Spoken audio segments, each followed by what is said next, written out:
The rain hammered against the floor-to-ceiling windows of the Seoul penthouse, but Kang Min-jae heard nothing. His world had collapsed into silence, the kind of silence that preceded destruction. In his hands, he held photographs, documents, bank transfers dating back 7 years. Evidence that rewrote everything he believed about the woman who had vanished from his life without a word. His jaw tightened. The black tiger tattoo coiling up his neck seemed to pulse with barely contained rage. She never betrayed him. Her own family, her own blood, had sold her to protect their political empire. They had made her disappear. They had let him believe she chose to leave. And he had spent 7 years hating the only woman he ever loved. Min-jae's hand closed around the whiskey glass on his desk. The crystal cracked. Blood mixed with amber liquid, dripping onto the evidence of unforgivable sins. His voice, when it finally came, was barely a whisper. Find her. But what terrified his lieutenant most wasn't the command. It was the terrifying stillness in his boss's eyes. If you think betrayal hurts, wait until you see what happens when the most dangerous man in Seoul discovers the woman he loved was destroyed by her own family. Stay until the end, because Min-jae's next decision will change all of their lives forever.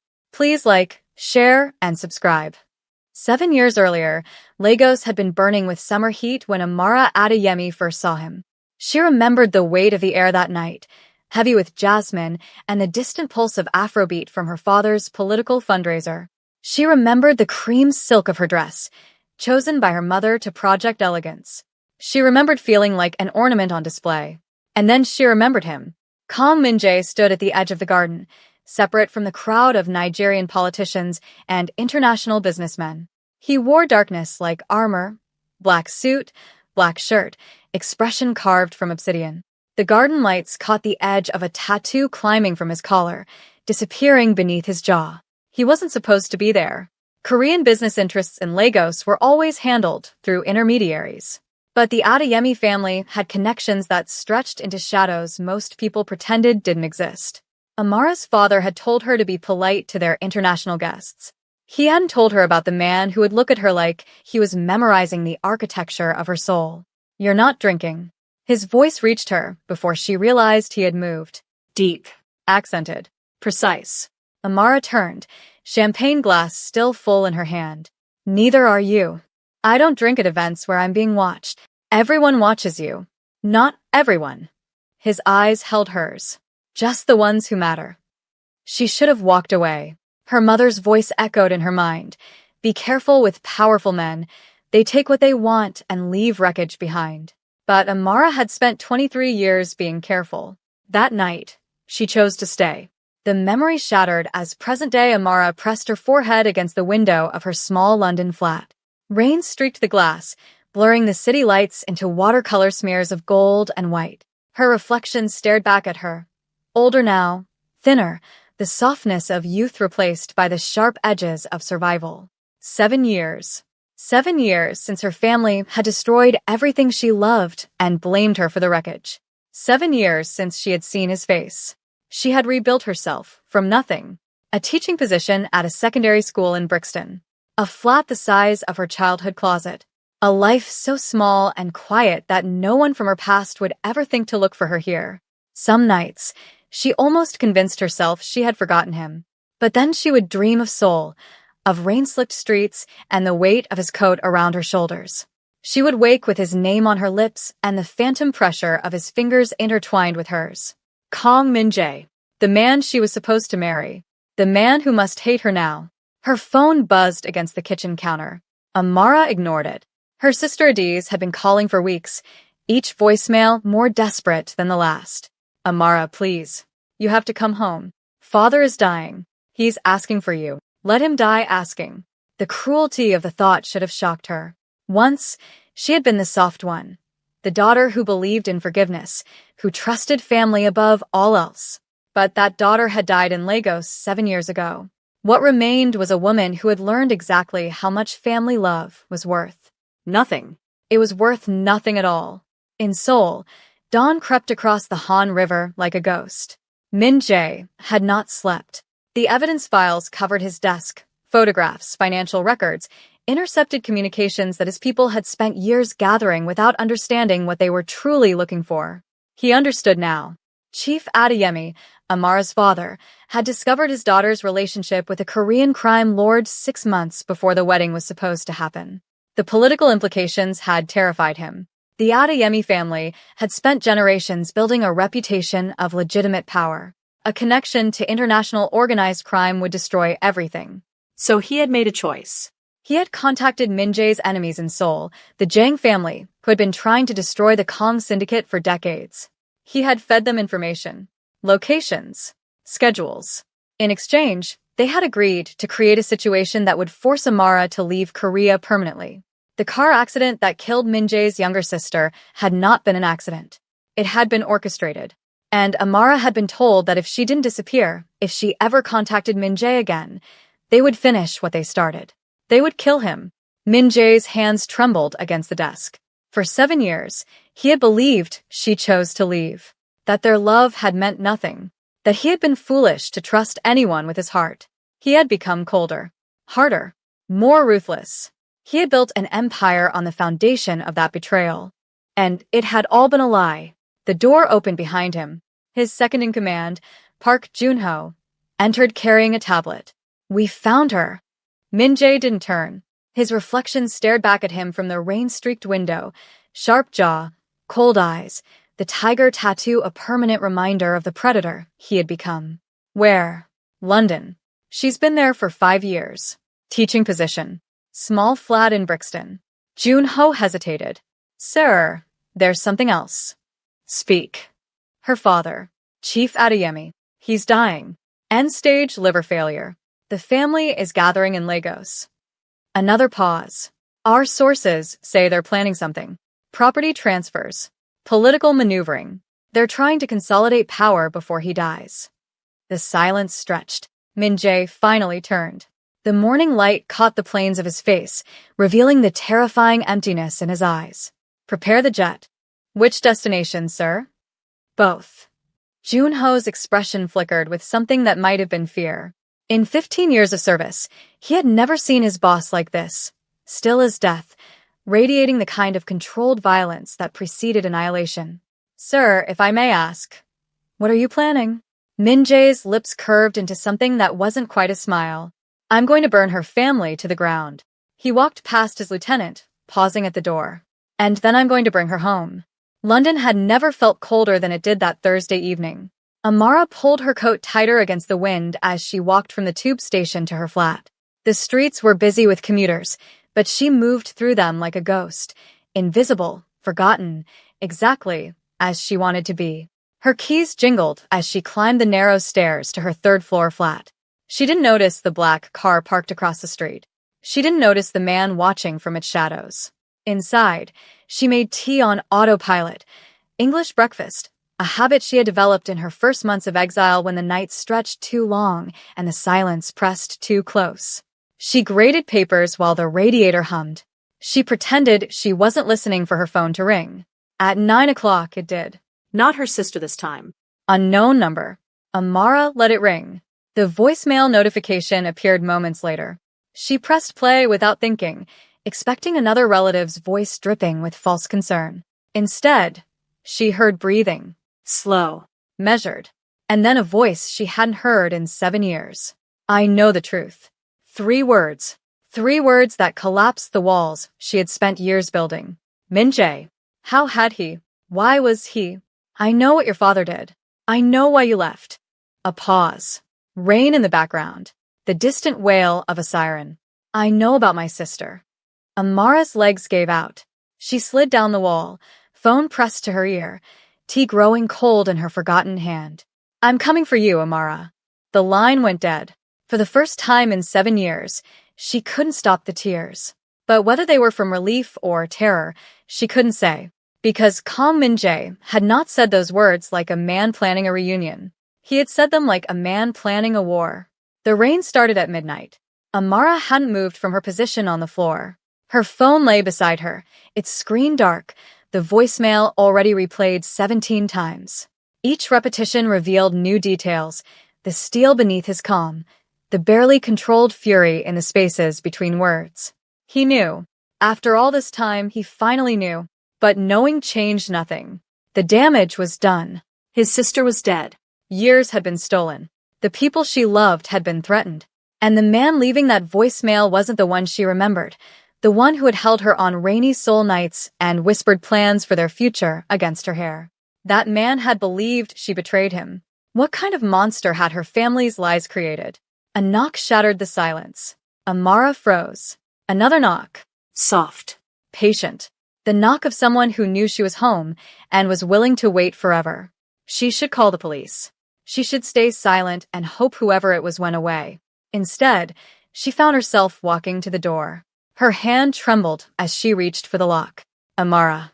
His voice. Through the door. Closer than the voicemail. Real in a way that made her chest ache. I know you're there. I can't hear your breathing. Of course he could. He had always been able to sense her presence, a predator attuned to the movements of the only prey that ever mattered. Open the door. She shouldn't. She did. And there he was. Kang Min-jae stood in her narrow hallway, rain dripping from his dark coat, water beading on the black fabric of his shirt. The years had changed him. Sharper edges, deeper shadows beneath his eyes, a cruelty carved into the set of his mouth that hadn't been there before. The tattoo on his neck was new. Or maybe she had simply never seen it in full, a tiger prowling through darkness, its eyes seeming to track her even in stillness. He looked at her. Just looked. No words. No movement. Just those obsidian eyes cataloging every change 7 years had wrought. The thinness of her face, the guardedness of her posture, the fear she couldn't quite hide. You're thinner. His first words to her in 7 years. You should eat more. Amara's breath caught. How did you find me? I never stopped looking. The words landed like blows. She took an involuntary step backward. That's not. Her voice cracked. You couldn't have. You believed I betrayed you. I believed what I was shown. He stepped forward, into her flat, filling the small space with his presence. I believed the evidence your family planted. I believed the silence you kept. I had no choice. You had every choice. His voice remained level, but his eyes blazed. You could have trusted me. You could have told me the truth. I would have protected you. They would have killed you. Let them try. The arrogance of it, the absolute certainty, made her want to scream. You don't understand, she whispered. They killed your sister, Min-jae. They killed her to send a message. And they told me if I ever spoke to you again, if I ever tried to explain, they would finish what they started. She went still. I know. He moved closer, and she realized with distant shock that she was crying. I know everything, Amara. Every lie, every threat, every time your father traded your happiness for his political survival. His hand rose. She flinched, but he only touched her cheek, a whisper of contact, fingertips tracing the path of her tears with devastating gentleness. I came here to tell you something. She couldn't speak. Your father is dying. His thumb brushed her lower lip, and she shuddered. Your family is gathering in Lagos to divide the empire he built on blood and betrayal. They're planning to cut you out entirely, to take everything while you hide in this. His eyes swept the flat with barely concealed disgust. This prison you've sentenced yourself to. I don't want their money. It's not about money. He stepped back, and the loss of contact felt like grief. It's about justice. Amara wrapped her arms around herself. What are you planning? I'm going to destroy them. The words hung in the air, cold and final. I'm going to dismantle everything your father built. I'm going to expose every crime, every bribe, every lie. I'm going to make sure the world sees exactly what the great chief Adeyemi truly was. And then, his smile was sharp enough to cut. And then I'm going to make them beg you for forgiveness before I take away everything they have left. I can't let you do that. You can't stop me. Min-jae. 7 years. His voice dropped to something dangerous. I spent 7 years believing you chose to leave me. I spent 7 years becoming the monster they told you I was. I spent 7 years building an empire on the ashes of what we had, because I convinced myself that love was weakness and trust was suicide. He moved toward her again, and she backed into the wall. They took everything from me. My sister. My future. The only woman I ever. He stopped. His jaw worked. The silence between them held more weight than words ever could. I'm not asking your permission, he finally said. I'm telling you what's going to happen. You can stay here in your safe little exile and watch from a distance. Or you can come with me. Come with you? To Lagos. To Seoul. To wherever this war takes us. Her heart hammered. And be what? A weapon in your revenge? No. His eyes held hers, and for one moment, she saw past the monster to the man beneath. Wounded, furious, achingly lonely. Be the reason I remember mercy. The rain intensified outside. She should say no. She should close the door and lock it and never think about Kang Min-jae again. But the truth was simple and devastating. She had never stopped loving him, and watching him destroy her family sounded more like justice than sin. What happens after? She whispered. After? After the war. After the revenge. What happens to us? His smile faded. Something raw flickered in his eyes. I don't know. Honest words from a man who always had answers. I've spent 7 years learning to live without you. I don't remember how to exist any other way. Maybe that's our answer. Maybe. He stepped back. Or maybe we figure it out together. He turned toward the door. The jet leaves at 7. Heathrow, private terminal. He paused without looking back. If you're not there, I'll understand. But Amara? His voice dropped. Don't make me watch you disappear again. The door closed behind him. Amara sank to the floor, her chest heaving, her mind spinning with impossible choices. And in the parking lot below, Min-jae sat in the darkness of his car, watching her window, waiting to see if the light stayed on.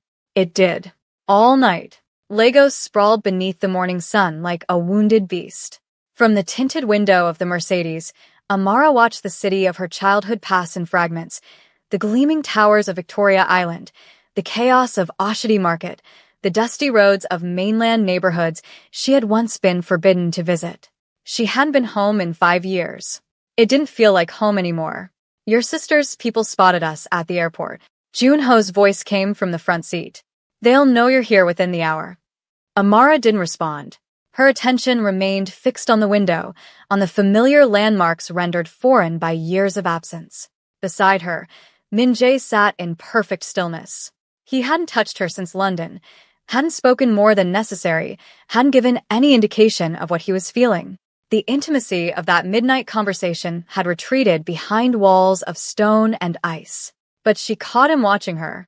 Brief glances, when he thought she was distracted. His gaze tracking the movement of her hands, the tension in her shoulders, the way she pressed her fingers against the glass, as if trying to feel the heat of the Lagos sun through the barrier. He was cataloging her again, memorizing, the way he had done 7 years ago, in her father's garden. There's something you should know, she said quietly. He waited. My mother died. The words came flat, emptied of emotion by years of deliberate numbness.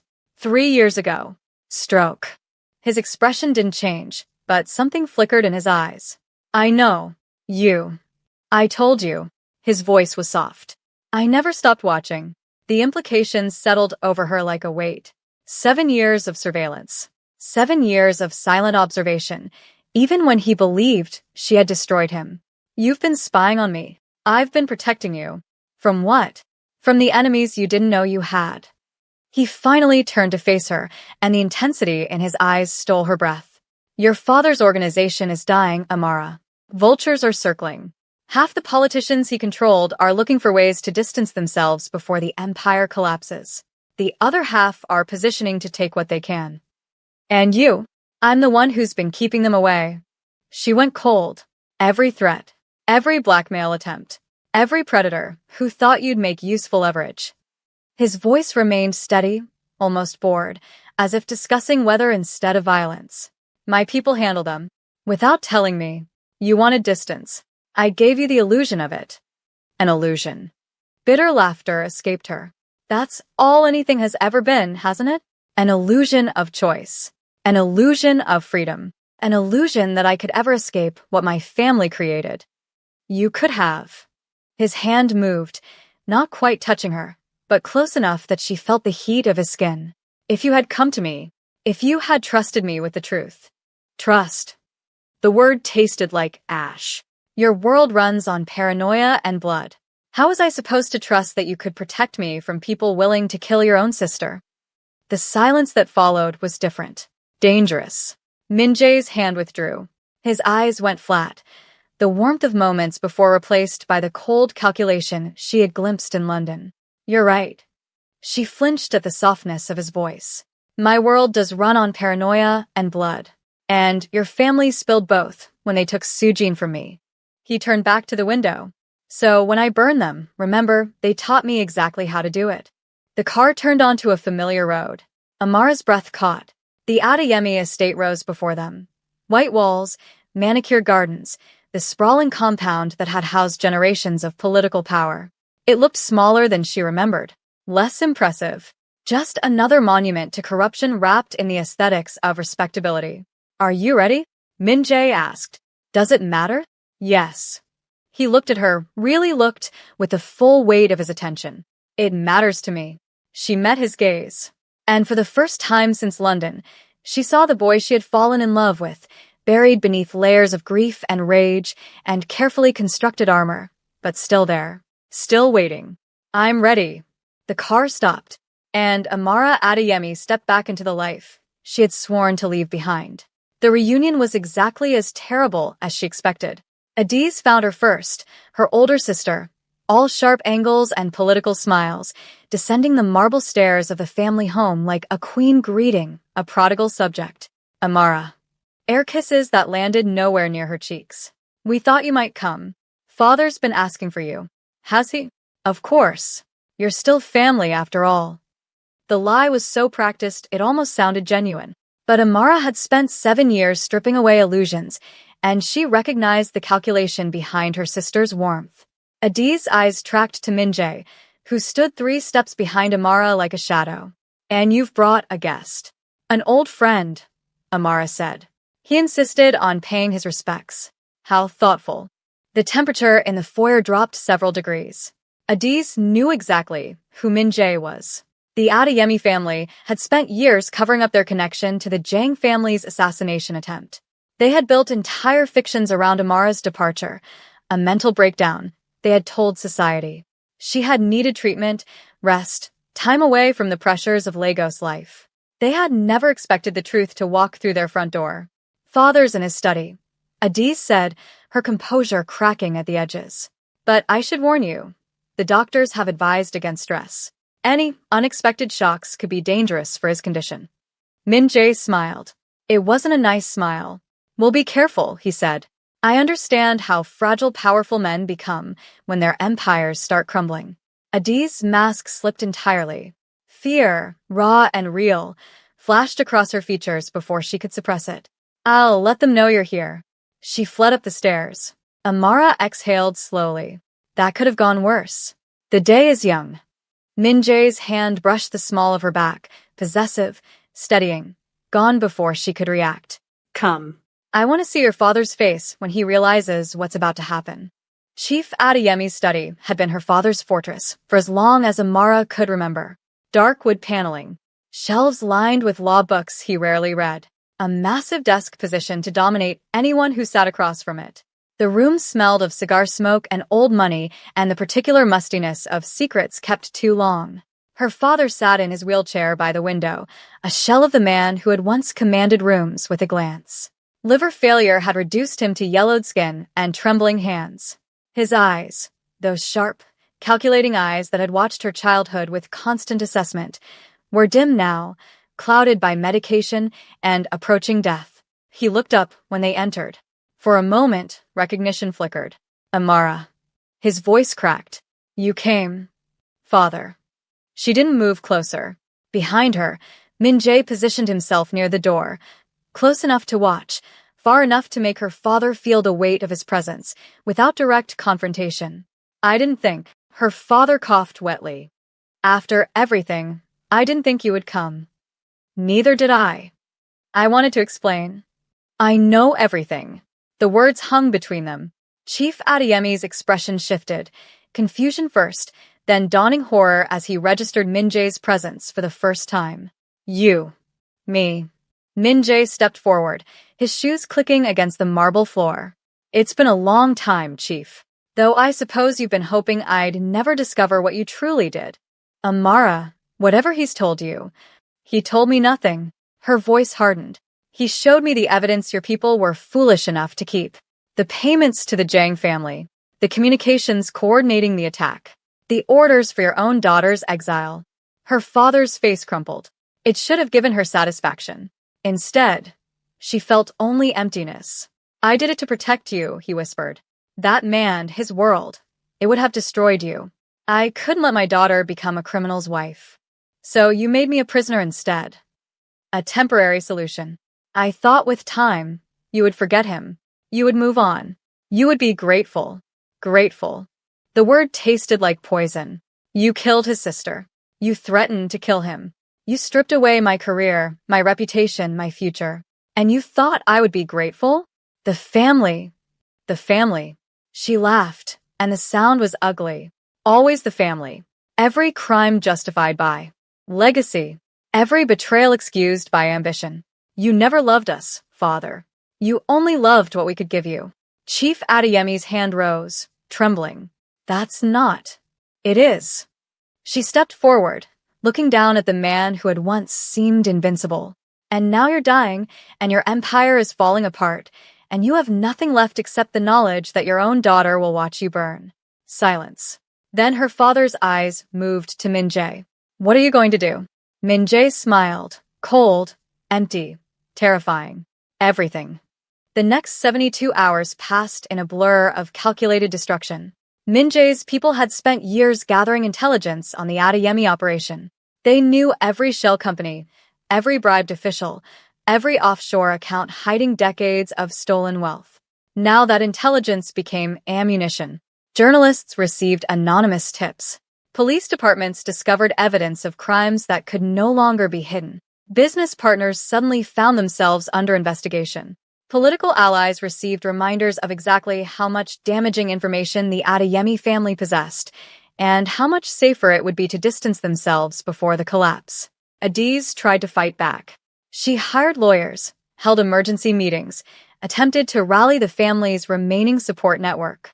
But Min-jae's resources dwarfed anything the Adeyemis could muster, and his patience had been refined by 7 years of cold fury. Every move she made, he anticipated. Every counter she attempted, he neutralized. By the third day, Amara watched her family empire crumble from the balcony of Min-jae's Lagos hotel suite, and she felt nothing but tired relief. It's almost over. His voice came from behind her. She didn't turn. Is it? The final evidence drops tomorrow. Financial fraud charges. Conspiracy to commit murder. By next week, your siblings will be too busy defending themselves to cause any more damage. And my father? Silence. Then, he won't see the trial. The doctors give him days. She should feel something. Grief, maybe. Or triumph. Some emotion appropriate to watching her own father's destruction. Instead, there was only emptiness. Why doesn't this feel like victory? Min-jae moved to stand beside her, close enough that she could feel the heat of his body in the evening air. Because revenge never does. His voice was quiet. I thought destroying them would give me peace. I thought watching your family pay for Sujin would fill the emptiness she left behind. It doesn't. No. He looked at her, that intense, cataloging gaze she had never learned to resist. It just reminds me of everything I lost. Your sister. You. The word hit like a physical blow. Min-jae. I spent 7 years building walls. He turned to face her fully, and she saw something vulnerable beneath his armor, something wounded and desperate and achingly human. I convinced myself that I didn't need you, that love was weakness, that the only things worth having were power and control. And now I'm standing next to you, watching my revenge play out exactly as planned, and all I can think about is whether you'll stay. Her breath caught. I destroyed your family, Amara. Not just for Sujin, for you, for what they took from us. For every night, I spent wondering if you ever loved me at all. I loved you. The confession escaped before she could stop it. I never stopped. Even when I thought you must hate me, even when I spent years trying to forget your face, I never stopped. Something shifted in his expression. Hope, fragile, almost painful to witness. Then stay. It's not that simple. Why not? Because I don't know who I am anymore. She turned back to the city lights, unable to bear the intensity of his gaze. 7 years of hiding. 7 years of being no one. I built a life in London, small and quiet and safe. I don't know if I can be the person you remember. I'm not asking for that person. Then what are you asking for? His hand touched her shoulder, the first deliberate contact since London. She felt the warmth of him through her blouse, felt her body respond despite her mind's protests. Time. His voice dropped to something intimate. Give me time to prove that we can build something new. Something honest. Something without lies or manipulation or family shadows. You're asking me to trust you. Yes.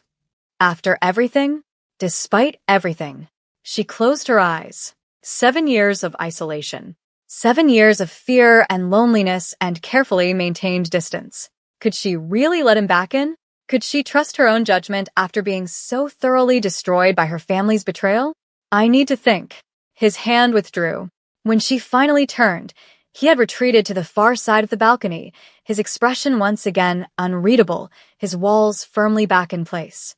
But she had seen behind them, and that made everything more complicated. Her father died at dawn.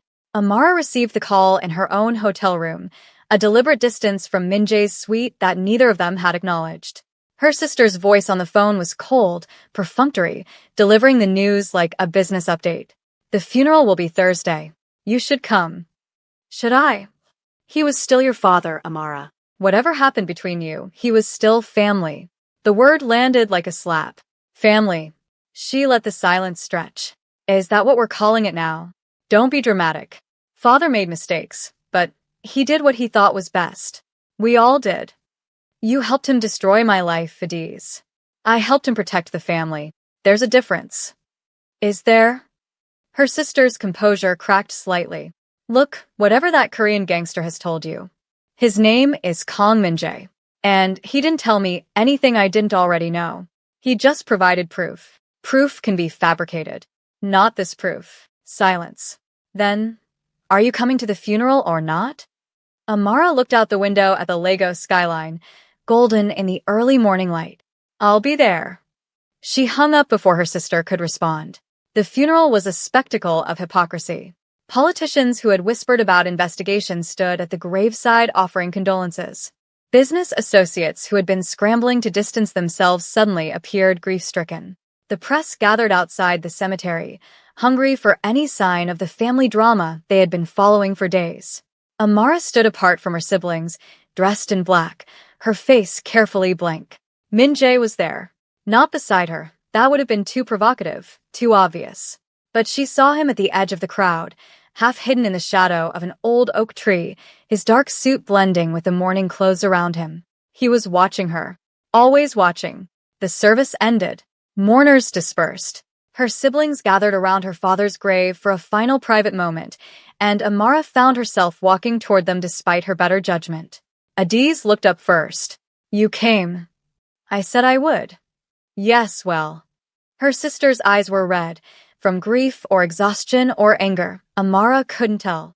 That doesn't mean much anymore, does it? Your word hasn't been reliable in years. My word was never the problem. Their brothers shifted uncomfortably. The youngest, Emmanuel, stepped forward, always the peacemaker. Even now.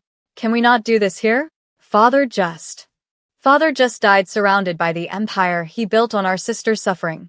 Adiz snapped. And now she's standing there acting like she's the victim, when she's the one who brought that criminal to our doorstep. He was already coming, Amara said quietly. He's been planning this for years. I just arrived in time to watch. You could have warned us. Why would I? The question hung in the air. Adiz's face twisted with something ugly. Because we're your family. No. Amara felt the last threads of obligation snap. You were people who shared my blood. You were people who could have protected me, who could have chosen my happiness over your ambition. Instead, you watched Father destroy my life, and you did nothing. We were protecting you. You were protecting yourselves. Her voice rose despite her control. And now you're facing the consequences, and you want me to feel guilty? You want me to save you from the destruction you brought on yourselves? Amara. No. She stepped back. I came to say goodbye to my father. That's done. Whatever happens to the rest of you, that's not my concern anymore. She turned and walked away. Behind her, she heard Adiz call out something harsh and wounded, but she didn't turn back. Min-jae fell into step beside her as she reached the cemetery gates. That was difficult. It was necessary. Are you all right? She stopped walking. The question, so simple, so unexpected, cracked something inside her. No. The admission came out broken. I'm not all right. I haven't been all right in 7 years. And watching them bury him while they pretend they didn't know exactly what he did. Her voice failed. Min-jae's hand found hers. He didn't speak. Didn't offer comfort or platitudes or false reassurance. He simply held on. And somehow that was enough. They left Lagos that night.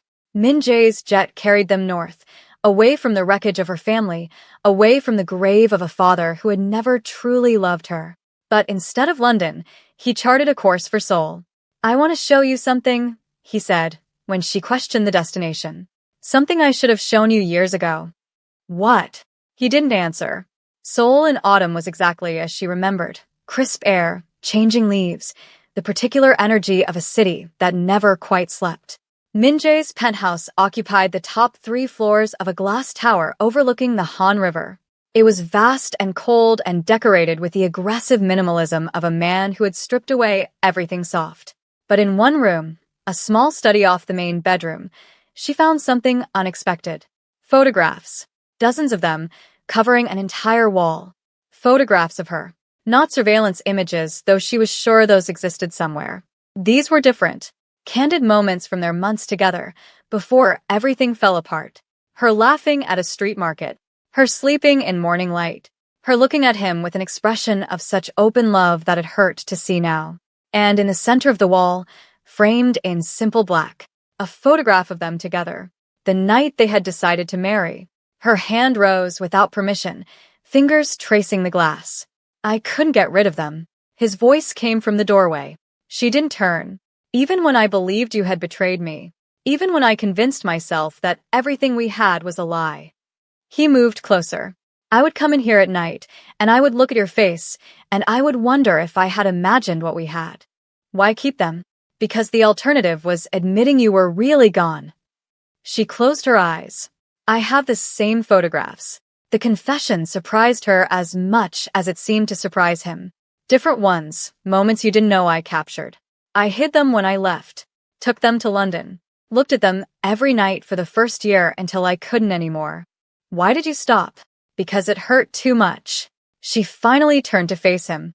Because every time I saw your face, I remembered what I had lost and what I had become and how badly I wanted to tell you the truth. You could have found a way. They would have killed you. You don't know that. I couldn't risk it. Her voice broke. Min-jae, I loved you. I loved you more than I have ever loved anything in my life. And the thought of you dying because of me, because of my family's corruption, I couldn't bear it. So, you sacrificed yourself instead. I survived. Did you? He stepped closer, close enough that she could see the darkness in his eyes, the hunger he had stopped trying to hide. You survived, yes. You're breathing and working and existing. But have you truly lived? Have you let yourself feel anything real? Have you? The question stopped him. They stood in the center of his shrine to their lost love, surrounded by memories of who they used to be, and the silence between them held everything they had been afraid to say. I want to try, he said finally. I want to try to feel something real again. With you. Even after everything? Because of everything. His hand rose, hovering near her cheek, without quite touching. We've both spent years surviving. Maybe it's time we started living. I don't know if I can. Then let me teach you. His fingers finally made contact, a whisper against her cheekbone, her jaw, the curve of her throat. Let me remind you what it feels like to be loved. Her breath caught. Every instinct screamed for her to pull away, to maintain the protective distance she had cultivated for so long. But she was tired, so tired of being alone. Show me, she whispered. And when he kissed her, she stopped thinking about anything else. The world didn't end.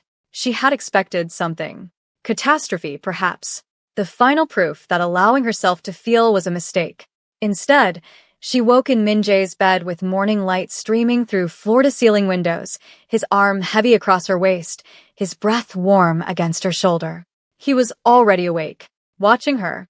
"You stayed," he murmured. "Did you expect me to run?" "I've learned not to expect anything." She shifted to face him, studying the face she had once known better than her own. Lines had appeared around his eyes. A new scar traced his jaw, thin, almost invisible, but present. What happened here? She touched the scar. An argument with someone who thought they could take what was mine. Business. Always. She traced the line down to his throat, where the tiger tattoo emerged from beneath the sheets.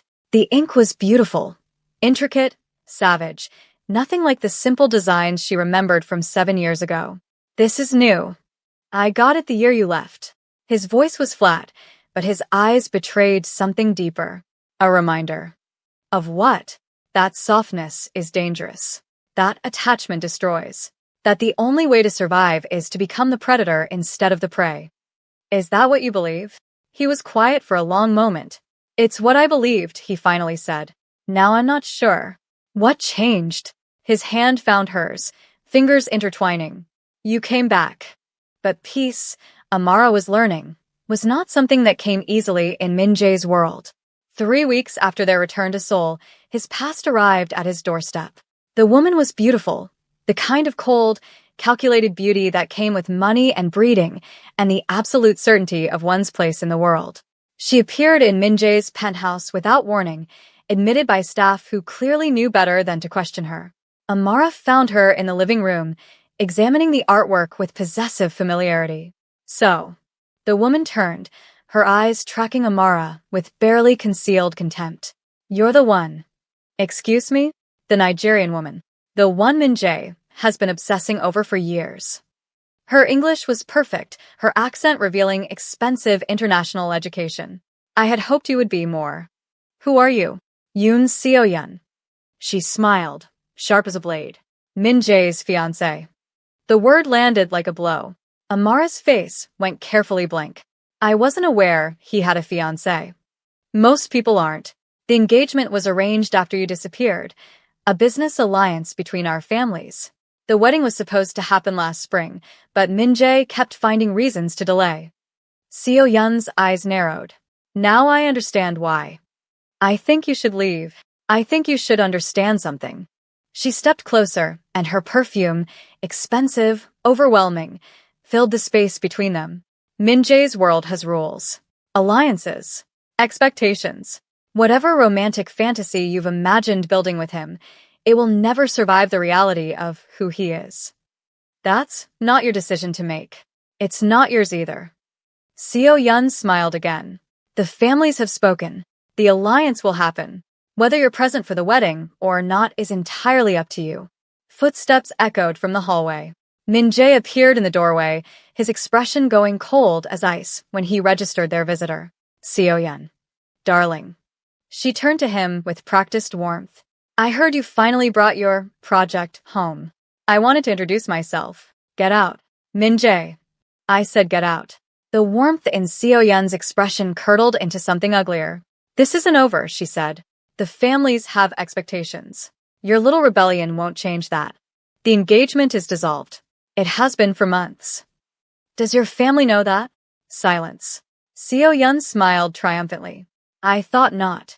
She gathered her coat, moving toward the door. "When you're done playing house with your exotic distraction, we should talk. The world you live in doesn't bend for sentiment, Min-jae. The sooner you remember that, the better." She swept out. The silence she left behind was devastating. Amara didn't look at him. "Is it true, Amara? Is it true?" Her voice cracked. "Were you engaged?" "It was arranged. I never agreed. But you didn't end it." He didn't answer, and that silence told her everything she needed to know. She walked past him without meeting his eyes, into the bedroom they had shared, and began gathering her things. "Don't do this." His voice followed her. "Don't run again." "I'm not running. I'm leaving." "There's a difference?" She whirled to face him. "You asked me to trust you. You asked me to give you time to prove that we could build something real. And the entire time, you were engaged to another woman. An arrangement I never intended to honor. But you didn't end it. Her composure finally shattered. You kept it as a backup plan. You kept her waiting in the wings while you, what? Tested whether I was worth the trouble? That's not. I have spent 7 years having decisions made for me. 7 years being manipulated by people who claim to love me. And I swore, that I would never let anyone do that to me again. I'm not manipulating you. You're withholding information and calling it protection. That's the same thing. He moved toward her, but she held up a hand. Don't. For a long moment, neither of them moved. Then Min-jae's expression went blank, the cold, empty mask she remembered from their first meeting in Lagos. The walls slamming back into place. If that's what you want, it's not what I want. Her voice broke on the words. It's what I need. She walked past him, and this time, he didn't try to stop her. The hotel was cold and empty, and nothing like the life she had briefly imagined. Amara sat by the window, watching Seoul's lights blur through rain-streaked glass, and wondered if she had made a terrible mistake. She had been so certain. But alone in the darkness, doubt crept in. Min-jae had lied, or at least omitted. That was true. But hadn't she done the same? Hadn't she kept secrets for years? Justified them with protection and love and all the same rationalizations he had used? The difference was that her lies had been forced upon her. His had been chosen, or had they? She didn't understand his world, not fully. The business alliances, the family expectations, the careful web of obligations that bound someone like him. Maybe dissolving the engagement wasn't as simple as a conversation. Maybe he had been trying to protect her from complications she couldn't comprehend. Or maybe she was making excuses for a man who would always prioritize power over honesty. Her phone buzzed. A message from a number she didn't recognize. He ended it. She stared at the words. Another message appeared. 2 months ago, after you called from Lagos. He dissolved the alliance and paid the penalty, $40 million. The Yoon family wanted blood. He gave them bankruptcy instead. He was going to tell you, tonight. Don't make him regret choosing you. The message history cleared itself. Amara sat in the darkness, and something heavy and painful shifted in her chest. She went back. The penthouse was quiet when she entered. No guards challenged her. Of course they didn't. They had been instructed to let her pass. She found him in the study. The photograph wall. He stood with his back to the door. Still in the clothes he had worn earlier, his shoulders carrying a weight she could see even from across the room. I should have told you. His voice was raw. About Seoyeon. About the engagement. About all of it. He didn't turn. I told myself I was protecting you, that you had enough to deal with, that introducing more complications would only hurt you. But that was a lie I told myself. Why? Because I was afraid. The admission came out broken. Afraid that if you knew how deep this world goes, how impossible it is to simply walk away from obligations and alliances, you would realize I'm not worth the trouble. Min-jae. I ended it.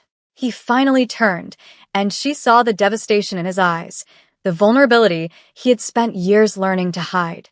2 months ago, I paid the penalty. I made enemies of people I needed as allies. Because I would rather burn every bridge in this world than build a future without you in it. I know. He went still. I know, she repeated. Someone sent me a message. They told me what you did. Who? I don't know.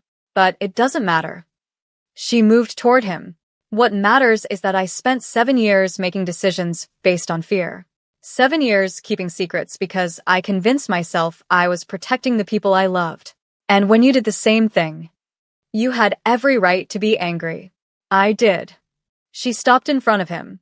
But I also had a choice about how to respond. And I chose to run. You came back. I came back. For a long moment, they simply looked at each other. Then Amara reached up, her fingers finding the scar on his jaw, tracing it the way she had that first morning. I don't know how to do this, she admitted. I don't know how to trust without fear, or love without waiting for betrayal. I spent too long surviving to remember how to live. Then we learned together. It won't be easy. Nothing worth having ever is. His hand covered hers, pressing her palm against his cheek. Stay, he whispered. Not because I need you, though I do. Not because I can't survive without you, though I'm not sure I can. Stay, because you want to. Stay because you believe we're worth the fight. She looked at him. This man who had spent 7 years becoming a monster because of her family's lies.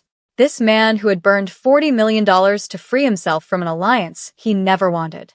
This man who kept her photographs in a secret room because he couldn't bear to let her go. I believe, she said finally. I believe we're worth it. And when he kissed her, she felt something she hadn't felt in 7 years. Hope. But the world, as always, had other plans. The attack came 3 nights later. Amara woke to the sound of glass shattering, a sound that shouldn't have been possible in Min-jae's fortress of a penthouse. She reached for him in the darkness. The bed was empty. Min-jae? No answer. She moved toward the door, heart hammering, and found herself face to face with a man she didn't recognize. Tall. Lean.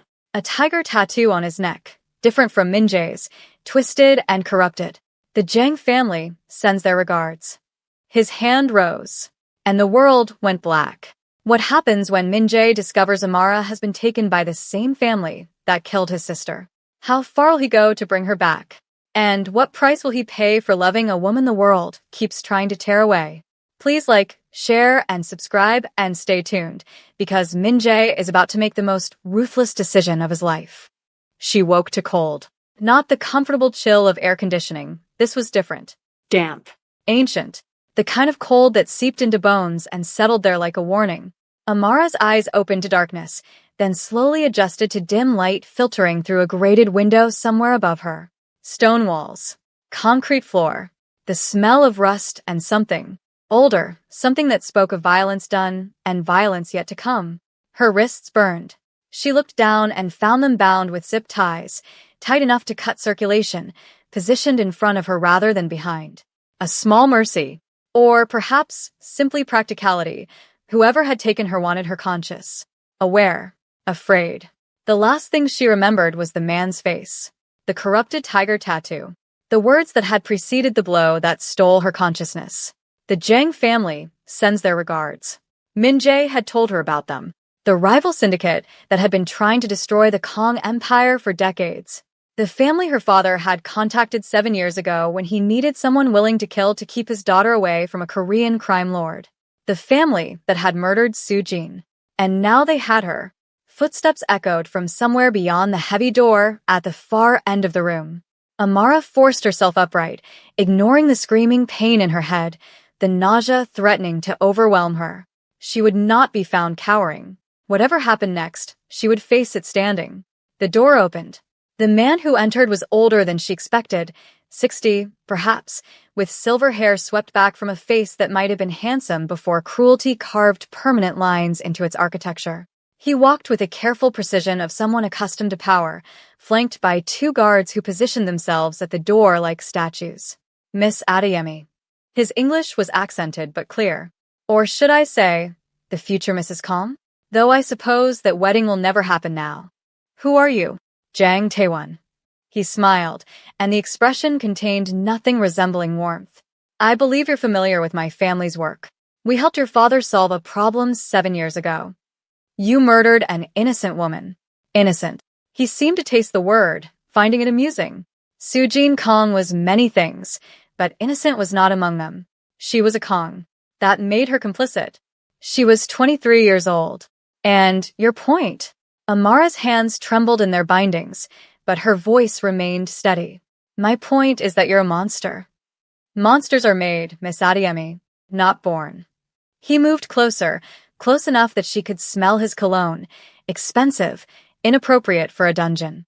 Your father taught me that lesson well. He was so eager to protect his precious political legacy that he handed us everything we needed to strike at Min-jae's heart. What do you want? What I've always wanted. His eyes glittered with something fevered, something obsessive. The destruction of the Kong Syndicate. The complete annihilation of everything Min-jae has built. And now, thanks to you, I finally have the leverage to achieve it. Understanding dawned, cold and terrible. You're going to use me as bait. Bait. Bargaining chip. Symbol of everything he stands to lose. Taewon's smile widened. Min-jae's greatest weakness was always his heart. He pretended to be cold, ruthless, untouchable. But we always knew the truth. We knew that somewhere beneath all that ice, he was still the boy who cried when his mother died. He'll kill you. He'll try. Taewon turned away, moving toward the door. But first, he'll have to find you. And by the time he does, I'll have taken everything else from him. He paused at the threshold. Get comfortable, Miss Adeyemi. You're going to be here for a while. The door closed, and Amara was alone with the cold and the dark and the terrifying knowledge that she had become the weapon her father's enemies would use to destroy the man she loved. 12 hours earlier, Min-jae had been dreaming. The dream was always the same, Amara in white, walking toward him down an aisle of cherry blossoms, her smile brighter than any future he had allowed himself to imagine. In the dream, there were no enemies, no family complications, no blood debts demanding payment. In the dream, they were just two people who had found their way back to each other. He woke to Junho's hand on his shoulder and knew instantly that something was wrong. Sir. One word. That was all it took. Min-jae sat up, his hand automatically reaching for the space beside him. Empty. The sheets were cold. Where is she? Gone. Junho's face was gray in the dim light. Security footage shows 3 men entering through the service entrance at 3:47 a.m. They bypassed our systems. Inside help, most likely. They had her out of the building within 4 minutes. Min-jae's blood turned to ice. Who? We're still confirming, but the evidence points to the Jangs. Not a question. Junho nodded slowly. One of the men had their mark. The corrupted tiger. For a long moment, Min-jae didn't move, didn't breathe, didn't do anything that might release the volcanic pressure building behind his carefully constructed walls. Then he stood. His movements were slow, deliberate. The movements of a man who had passed beyond ordinary fury into something far more dangerous. Call everyone in. Sir. Everyone. He pulled on clothes without looking at them. Every resource, every contact, every favor we're owed, and every threat we can make. I want to know where they've taken her within the hour. And if we can't find her that quickly? Min-jae paused at the door. When he turned, Junho took an involuntary step backward. The man standing before him was not Kong Min-jae, the calculated businessman. Not even Kong Min-jae, the ruthless syndicate leader. This was something else entirely. Something that had been waiting 7 years for permission to emerge. Then we start burning things until someone talks. The Seoul underworld learned quickly that something had changed. Within hours, Min-jae's people had descended on every Jang-connected business in the city. Not with violence, not yet, but with the promise of it. Information gathered. Pressure applied. Silent reminders that the Black Tiger of Seoul had been patient for many years, and patience had finally run out. By noon, 3 Jang lieutenants had disappeared. By evening, 2 of them had been found, alive, but permanently convinced that silence was not worth the cost. The third was still being questioned. Min-jae watched the interrogation from behind one-way glass, his expression revealing nothing. His lieutenant had been thorough. The man strapped to the chair had already given up everything he knew about standard Jang operations. But he claimed to know nothing about the kidnapping. He's telling the truth. Junho appeared at Min-jae's shoulder. Low-level. Not trusted with sensitive information. Then he's useless. Sir. Find someone higher. We're trying, but the Jangs have gone to ground. Taewon hasn't been seen at any of his usual locations. His inner circle has vanished. They're hiding her somewhere. Obviously. Min-jae's hand closed around the glass of whiskey someone had placed beside him. He hadn't touched it, but now his fingers tightened until the crystal creaked. 7 years ago, they killed my sister because her father wanted to keep his daughter away from me. Now they've taken Amara because he stopped. Breathed. Because I made the mistake of loving her openly. This isn't your fault. Of course it is. He released the glass before it shattered. Everything that happens to the people I love is my fault. That's the nature of this world. The nature of being who I am. What are you going to do?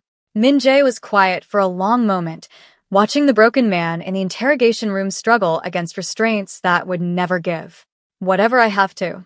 The first lead came at midnight, not from torture, but from technology. One of Min-jae's hackers had been tracking Jang financial movements for months. Most of it was standard, money laundering, legitimate business fronts, the usual architecture of organized crime. But 3 days before Amara's kidnapping, a significant sum had been transferred to a property company that owned a single asset, an abandoned fish processing facility on the coast, 2 hours from Seoul. The kind of place perfect for holding someone you didn't want found. It could be a trap. Junho studied the satellite imagery, his face grim. They know we'll be looking. They might want us to find this. Of course it's a trap. Min-jae pulled on his jacket, checking the weapons concealed within its tailored lines. The question is whether we spring it anyway. And the answer? Min-jae looked at him. Really looked, with the full weight of everything he had become. She's in there. Alone. Afraid. Waiting for someone to come. We could send a team first. Scout the location. No. He moved toward the door. I've spent 7 years letting other people protect what matters to me. 7 years believing that distance was the same as safety. He paused at the threshold. Not anymore. The coast road was empty at 3 a.m. Min-jae drove alone. Against advice, against protocol, against every rule he had established for his own protection. His people followed at a distance, ready to move when he gave the signal, but this first approach had to be his. Had to be personal. The fish processing facility loomed against the night sky, its massive silhouette broken by years of neglect. Windows shattered, walls crumbling. The perfect cover for activities no one wanted discovered. He parked a quarter-mile away and continued on foot. The salt air filled his lungs, sharp and cold, carrying the distant crash of waves against rock. Somewhere in the darkness, he heard voices, guards, most likely, positioned at the perimeter. He had expected that. What he hadn't expected was the figure waiting at the facility's main entrance. Jang Tae-won stood in a pool of industrial light, perfectly composed, as if he had been expecting this moment for years. Perhaps he had. Min-jae. The older man's voice carried across the distance between them. I wonder how long it would take you to find us. Where is she? Safe. For now. Tae-won stepped forward, hands clasped behind his back. Though I should warn you, her continued safety depends entirely on how this conversation proceeds. What do you want? The same thing I've wanted for 30 years. The destruction of the Kong Syndicate. He smiled. But I'm willing to negotiate terms. Speak.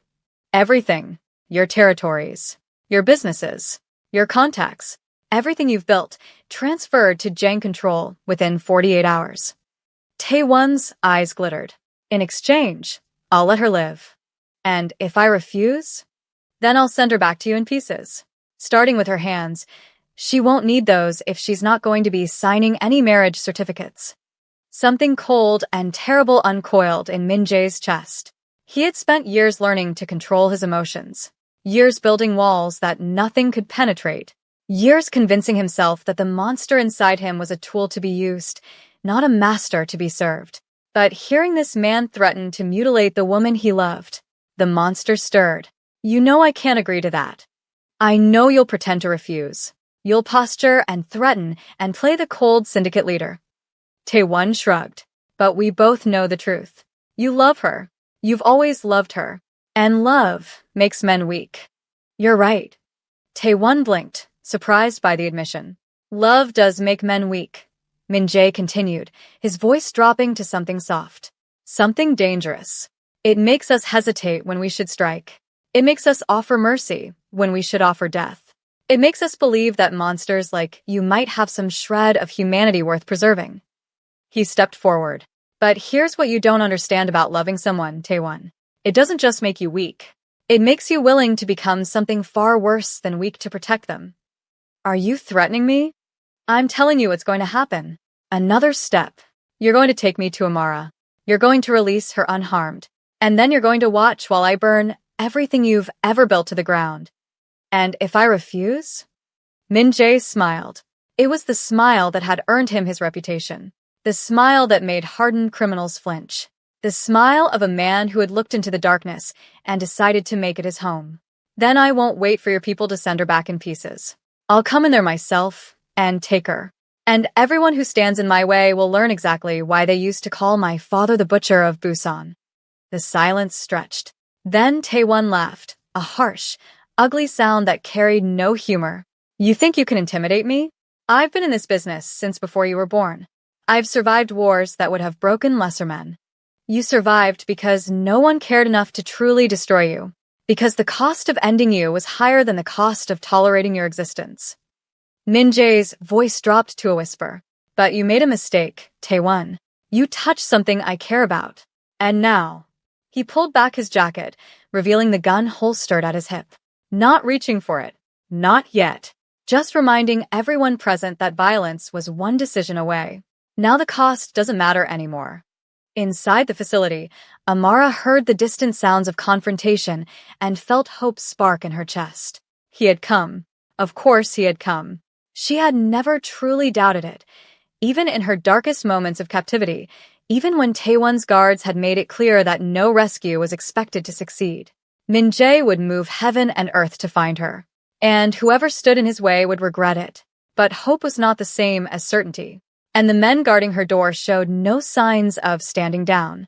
Sounds like your boyfriend finally arrived. One of them, the one with the corrupted tiger tattoo who had taken her from Min-jae's penthouse, laughed unpleasantly. Too bad he won't make it past the perimeter. You don't know him. I know his type. Thinks he's invincible because he's got money and muscle. The guard moved closer, and Amara forced herself not to flinch. But this isn't Seoul. This is Jang territory. And here, the Kangs don't get to make the rules. He'll kill you. Maybe. The guard shrugged. But not before we kill you. A sound from outside.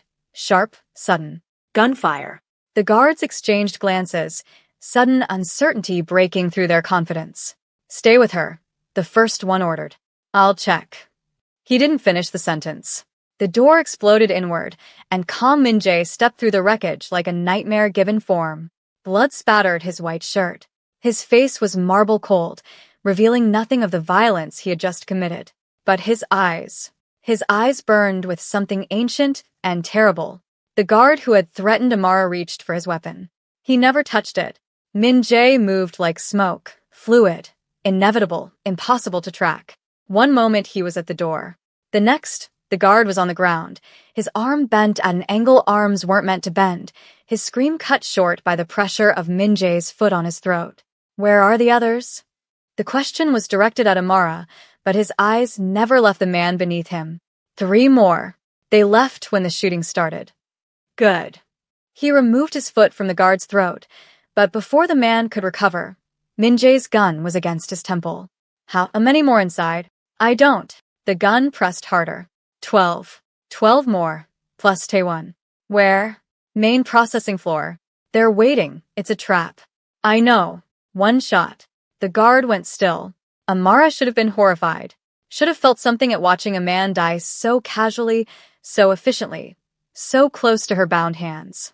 Instead, she felt only relief. Min-jae was at her side in moments, a knife appearing from somewhere to slice through her restraints. His hands, the same hands that had just ended a life, were impossibly gentle as they checked her wrists for damage. Are you hurt? No. Just scared. You're safe now. Min-jae. Don't. His voice cracked, just slightly. Don't say anything yet. I need to get you out of here first. Taewon. Will be dealt with. He pulled her to her feet, supporting her weight when her legs threatened to give. But first, you need to be somewhere he can never reach you again. What are you going to do? He looked at her, really looked, with all the walls down and all the truth exposed. Whatever I have to. The escape should have been impossible. 12 guards. A facility designed to prevent exactly what they were attempting. Taewon somewhere in the darkness, surely aware by now that his leverage was about to disappear.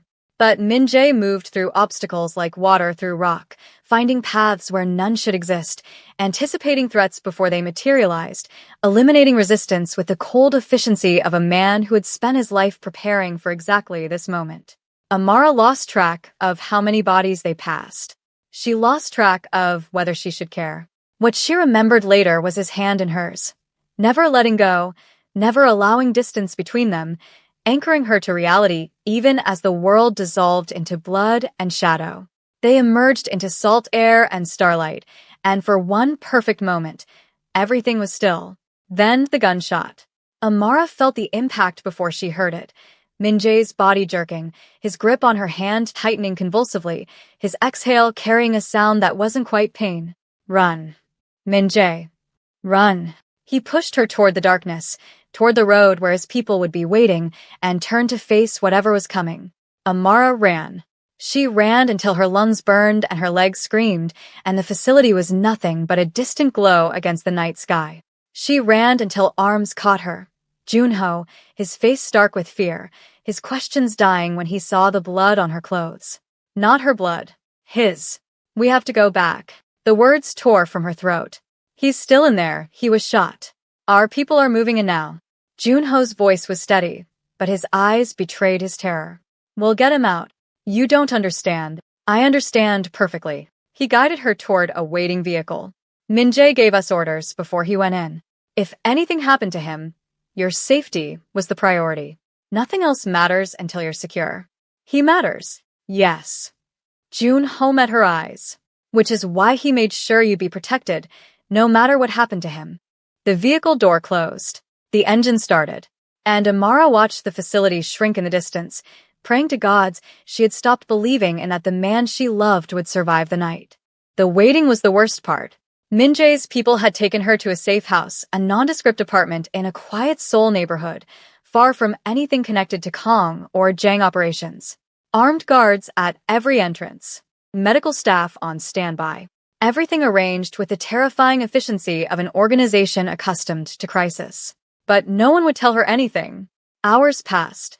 Dawn came. Still nothing. Amara paced the small living room, her mind cycling through every terrible possibility. She had seen the impact of that bullet, seen the way he had staggered, seen the blood blooming dark against his white shirt. He could be dying. He could already be dead. And she was here, safe and useless, while the man who had moved heaven and earth to find her bled out in some coastal warehouse. The door opened.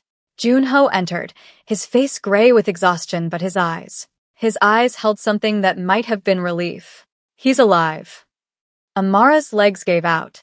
She caught herself on the arm of a chair, breath heaving, tears she hadn't known she was holding back suddenly streaming down her face. Where is he? Hospital. Private facility. Our doctors. Junho hesitated. The bullet hit his shoulder. Significant blood loss, but no vital organs. He's out of surgery and stable. I need to see him. That's not advisable. I need to see him. Junho studied her for a long moment. Whatever he saw in her expression must have convinced him that argument was futile. I'll take you. But there's something you should know first. What? Taewon is dead. Min-jae killed him before the extraction team arrived. His voice was flat, matter-of-fact. The Jang Syndicate is in chaos. Without Taewon's leadership, they're falling apart. Good. The word surprised them both. But Amara meant it. Every syllable. Good, she repeated. They killed his sister. They kidnapped me. They tried to destroy everything he built. Her jaw tightened. They deserved worse than a quick death. Junho's expression shifted, something like respect entering his eyes. He said you were stronger than you looked. He was right. The hospital room was quiet when she entered. White walls. Monitoring equipment. The soft beep of machines tracking vital signs. And in the center of it all, looking small and mortal in a way she had never seen him. Min-jae. His eyes were closed. Bandages wrapped his shoulder, visible beneath the hospital gown. His face was pale, hollowed by blood loss and surgery and the weight of everything that had happened. But he was breathing. Alive. Here. Amara pulled a chair to his bedside and took his hand, the one not connected to 4 lines and monitoring equipment. His fingers were cold, but they twitched at her touch. His eyes opened. For a moment, confusion clouded his gaze. Then recognition. Then something softer, something that looked like peace. You're here. Where else would I be? Safe. His voice was rough, drugged. Told Junho to keep you safe. He did. But I needed to see you. Dangerous. I don't care. A ghost of a smile touched his lips. Stubborn. You love that about me. I love everything about you. The words came out slurred, softened by medication, but their impact hit like a physical blow. Min-jae. Should have said it sooner. His eyes were drifting closed again. Should have said it every day. Wasted so much time being afraid. We both did. No more. His fingers tightened around hers. No more fear. No more secrets. No more running. No more running, she agreed. His eyes closed fully, but the grip on her hand remained. And Amara sat beside him, watching the rise and fall of his chest, and allowed herself to believe that maybe, finally, they had found their way home. Recovery was slow. The bullet had done more damage than the initial report suggested. Torn muscle, nicked bone, the kind of injury that would leave lasting scars even after the wound healed. Min-jae spent 2 weeks in the hospital, chafing at every restriction, fighting every order to rest. Amara stayed with him through all of it. She learned to read his moods, when the pain medication made him soft and vulnerable, when frustration sharpened his edges, when the weight of empire pressed down, and he needed silence more than comfort.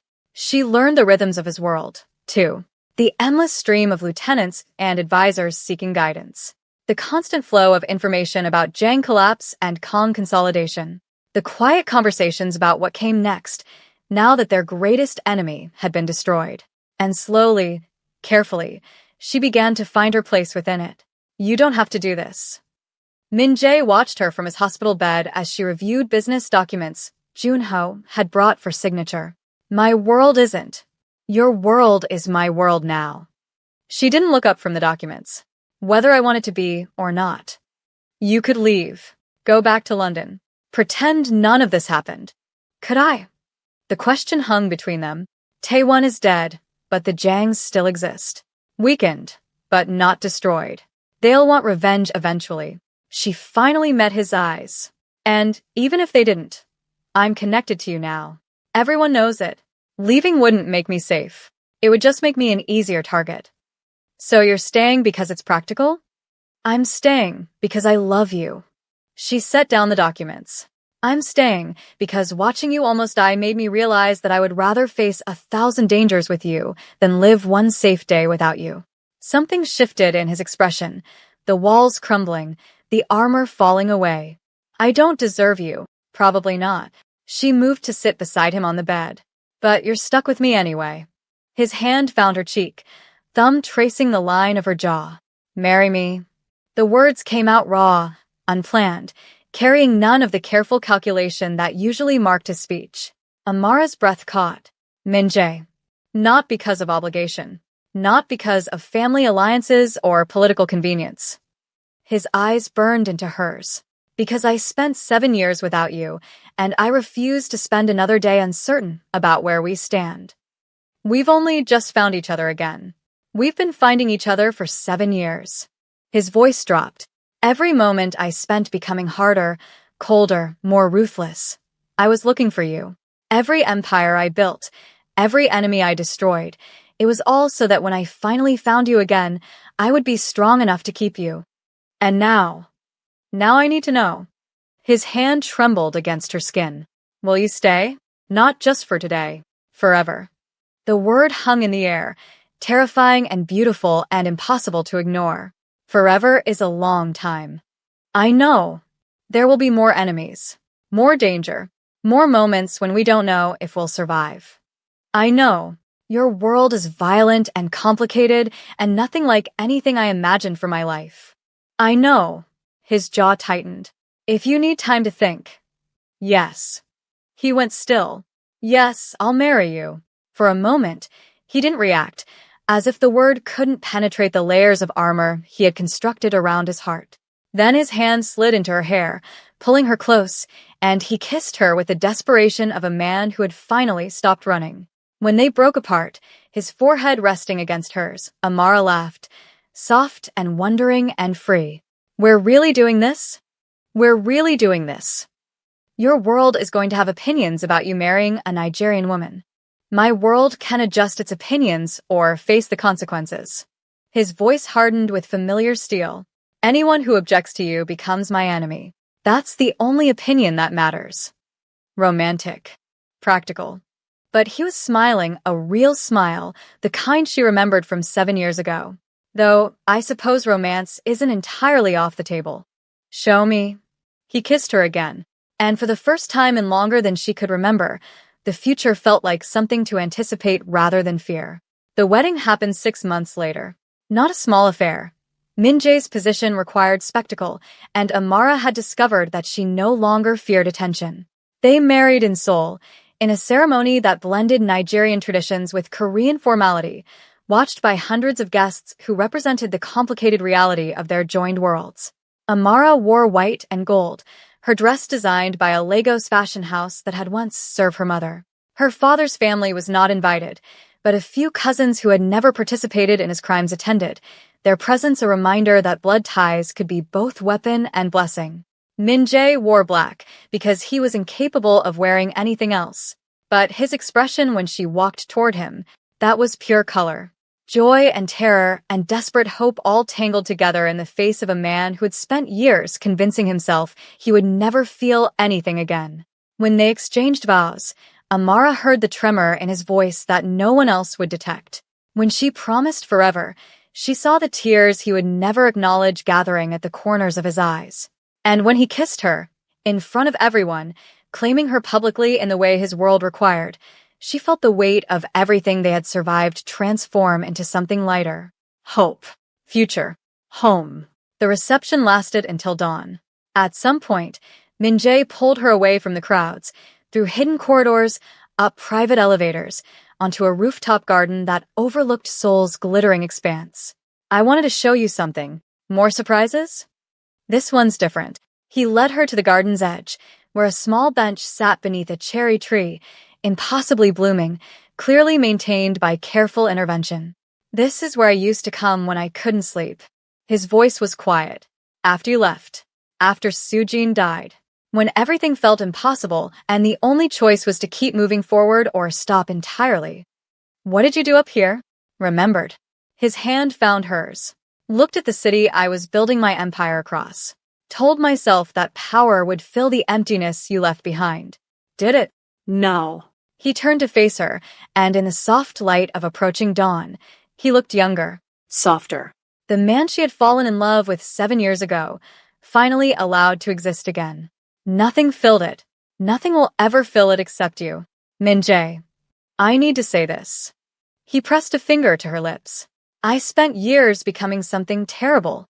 Something that scared me sometimes when I looked too closely at what I was capable of. And I told myself it was necessary, that the world required monsters, and I might as well be the one holding the leash. And now I understand what I was really doing. His eyes held hers. I was building something strong enough to protect you when I found you again. Building walls high enough to keep you safe. Becoming something powerful enough that no one would ever be able to hurt you the way your family did. That's not your responsibility. It is now. His hand cupped her face. You're mine, Amara. My wife. My family. The only person in this world whose safety matters more than my own survival. That's terrifying. Yes. He smiled. Get used to it. She laughed despite herself. I suppose I'll have to. You will. He pulled her close, wrapping his arms around her as the first light of dawn painted Seoul in shades of gold and rose. Forever, remember? Forever. The words settled over them like a promise. And standing on that rooftop, wrapped in the arms of a man the world called a monster, Amara Adeyemi finally understood what it meant to be home. 3 years later, the Kong Empire had transformed. Not in its power, that remained absolute, unchallenged by rivals who had learned the cost of crossing its boundaries, but in its character. Under Min-jae's leadership, the syndicate had shifted away from its most violent operations. Legitimate businesses expanded. The criminal enterprises were restructured to minimize civilian harm. The reputation of the Black Tiger evolved from terror to something more complex, fear mixed with respect, ruthlessness tempered by unexpected honor. Amara's influence, his enemies whispered. They weren't wrong. She had found her place in his world, not as a passive ornament, but as a partner. Her intelligence, her education, her understanding of both Nigerian and Korean culture made her invaluable in negotiations that crossed borders. Her compassion balanced his calculation. Her warmth reminded him of the humanity he had nearly lost. And her presence reminded everyone that Kong Min-jae, the monster of Seoul, had one weakness that no amount of power could protect. He had tried to hide it in the beginning, tried to keep her separate from business, insulated from danger. She had refused. If they're going to use me against you anyway, she had told him, I might as well understand what I'm dealing with. She had learned quickly. And now, 3 years into their marriage, she sat beside him in meetings with international contacts. She reviewed security protocols and challenged decisions that seemed unnecessarily brutal. She pushed back when his darkness threatened to consume him, and held him close when the weight of empire became too heavy to bear alone. She had become his conscience, his anchor, his reason to believe that redemption was possible, even for men like him. The news came on a quiet Thursday afternoon. Amara was in their Seoul penthouse, reviewing reports from a charitable foundation they had established in Soojin's memory, when the doctor called. The conversation lasted 3 minutes. When it ended, she sat in silence for a long time, her hand pressed against her stomach, tears streaming down her face. Min-jae found her there an hour later, still crying, still silent, the phone still clutched in her hand. What happened? His voice was sharp with immediate fear. Are you hurt? Did someone? I'm pregnant. The words stopped him cold. He stared at her, processing, recalibrating, and then his face did something she had never seen before. It crumpled. Kang Min-jae, the black tiger of Seoul, dropped to his knees before his wife and buried his face against her stomach, his shoulders shaking with sobs he had held back for decades.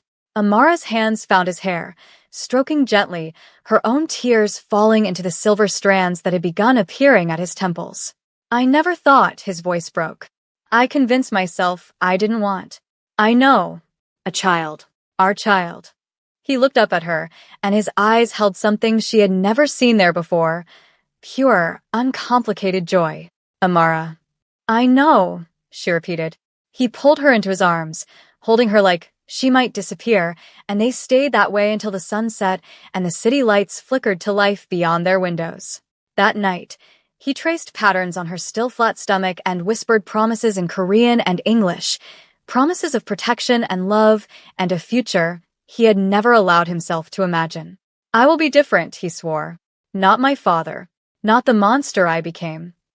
You already are different. I can be better. His hand pressed against her skin. For both of you. And Amara believed him. The baby arrived in spring, a girl with her mother's eyes and her father's stubborn will. They named her Soojin. Min-jae held his daughter for the first time with hands that had ended countless lives, and something inside him broke open. A door he had sealed decades ago, finally unlocked by the weight of a 7-pound child. She's perfect. His voice was rough. She's ours.